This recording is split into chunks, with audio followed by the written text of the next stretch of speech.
Muitos dentistas enviam os moldes para o técnico de laboratório realizar a confecção do modelo de gesso. Quais considerações o senhor tem a respeito deste procedimento? Bem, nós temos que considerar alguns aspectos após a obtenção de um molde. Em primeiro lugar, nós temos que considerar o tipo de material que nós estamos trabalhando em relação aos materiais elastoméricos, termos a concepção, a constituição e composição desse material e as alterações dimensionais que eles possam ter. É conhecido, em relação aos materiais elastoméricos, os efeitos adversos que tem tanto as mercaptanas como as siliconas de condensação, que formam subprodutos após a sua polimerização. E com isto, a preocupação que deve ter o profissional é para que não retarde muito, por exemplo, o envio desse molde a um protético, uma vez que, passando um tempo acima de 2, 3, 4 horas, moldes de mercaptanas e mesmo moldes de silicone de condensação podem sofrer alterações significativas exatamente por evaporação da água do mercaptana ou do álcool da silicone de condensação e, consequentemente, levar a alterações dimensionais e que vai implicar o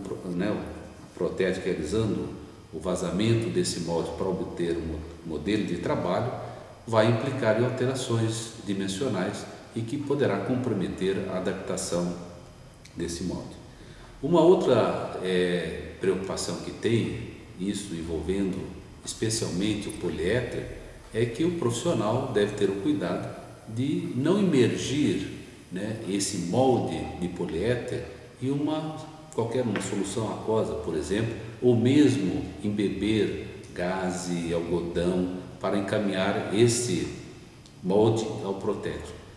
É conhecido também a grande hidrofilia que apresenta então os poliésteres, e eles sofrendo a sorção de água, vai ocorrer um entumecimento, levando à alteração desse molde, da estrutura desse molde, e nós teremos um modelo com uma desproporção em relação ao seu volume, haja vista então essa alteração dimensional que tem o modelo ou molde obtido e que vai implicar um comprometimento posterior então deste molde. E assim é importante que o profissional tenha essa concepção do tipo de material de moldagem, e nós sabemos hoje da efetividade e de comportamento morfodimensional que tem a silicone de adição, tanto em termos de estabilidade dimensional, de recuperação da memória elástica que tem após a obtenção desse molde. E aí também outro aspecto que tem que ser considerado, para que se evite fazer e vazar imediatamente qualquer molde, quer seja silicone de adição, um mercaptana, um poliéster ou uma silicone de condensação, uma vez que com a retirada do molde nós temos uma alteração dimensional e nenhum material há um retorno imediato para a recuperação elástica. Então o material tem uma memória proprioceptiva e que essa memória necessita para o retorno às dimensões originais, de forma geral, 1 hora envolvendo todos esses materiais. Assim não há necessidade de um vazamento imediato, embora a literatura coloque indicação de vazamento imediato. A experiência tem demonstrado que o vazamento imediato, não havendo essa recuperação elástica, poderá estabelecer alteração também nesse molde e também prejuízo depois na adaptação de uma restauração indireta. A gengiva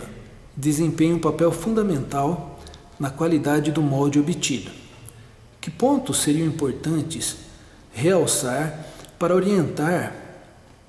o profissional sobre a condição da gengiva antes da moldagem?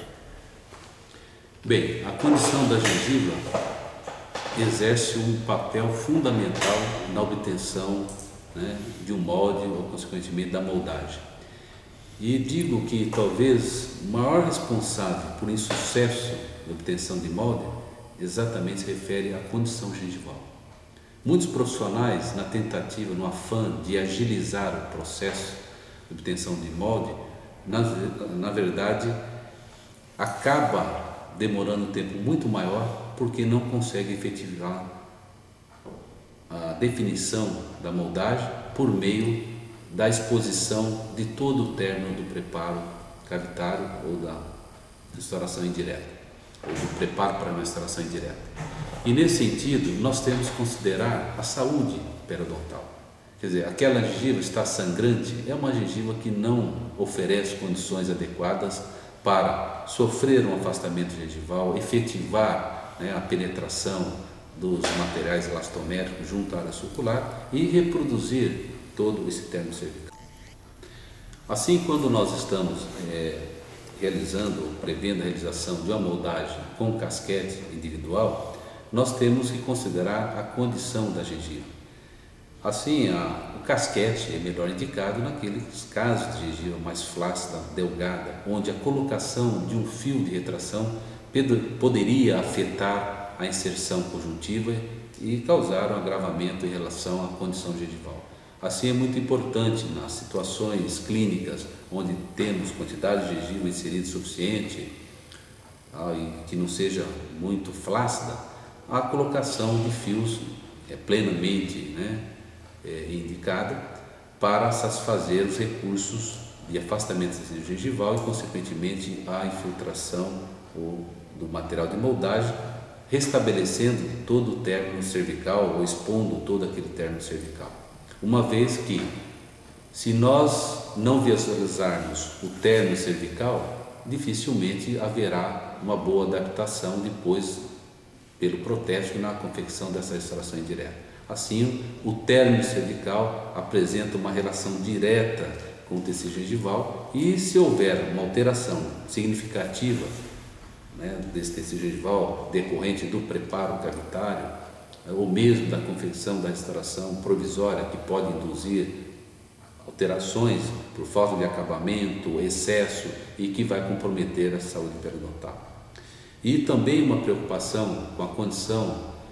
gengival e, consequentemente, periodontal vem nos procedimentos onde nós fazemos a extensão subgengival do preparo, quer seja para preparos parciais, quer seja para preparos totais, uma vez que, quando nós fazemos a extensão, a falta de cuidado, às vezes, promover uma separação, um afastamento prévio com fios de afastamento, pode, no momento dessa extensão subgengival, expor esse tecido gengival ao trauma e, consequentemente, sangramento. E quando da realização já da provisória não fica um bom acabamento junto a essa área com extensão subgengival, levando assim ao agravamento da condição gengival e que vai implicar dificuldade posterior na etapa de moldagem. Assim, uma recomendação que eu tenho feito, principalmente aqueles profissionais que possuem aparelhos de ultrassom e as pontas diamantadas do sistema CVD, uma vez que essas pontas, por um preparo, uma instrumentação ultrassônica, não exercem qualquer efeito adverso em tecidos moles, como o tecido gengival, favorecendo assim uma extensão favorável e que permita depois a confecção da restauração provisória e toda a etapa de moldagem sem agravamento em função de alteração simplesmente quando se leva o preparo subgengival. Então, eu acho que grande parte das falhas nos moldes exatamente quando a gengiva interfere para a exposição do término cervical, e todo cuidado se deve ter durante todo o procedimento, desde o preparo cavitário, da realização da provisória, na extensão que possa ter do preparo subgengivalmente, para que não altere a condição de saúde gengival.